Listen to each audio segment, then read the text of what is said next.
আমার ওই মনটাতে আমায় দাও না একটু ঠাই। আমি ভগবানের কাছে পে করি আমি যেন তোমাকেই পাই। তোর এই বাল ছাড়া শাড়ি ছাড়া না আর কোনো তোর যোগ্যতা নেই। এইসব শাড়ি তো তাই সবাই বলতে পারবে। তো আমি একটা শাড়ি বলছি, শোন। তুই হলি আকিল বিশ্বাস, তোর ছোটবেলা থেকে পোচ্চাটা অভ্যাস। এরকম শাড়ি না 4-5টা বাড়া বলে দেবো, বুঝলি তো। তোর মতন ওই বাল ছাড় শাড়ি আমি বলি না, তোর বাড়া ওই ছাড়া আর গতি নেই, বুঝলি তো।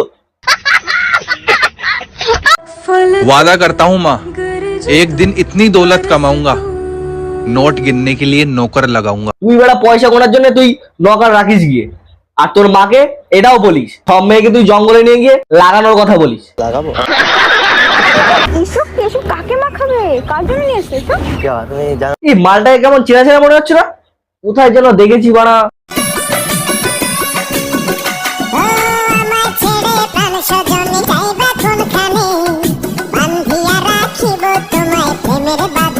এই যে এবার বুঝতে পেরেছি।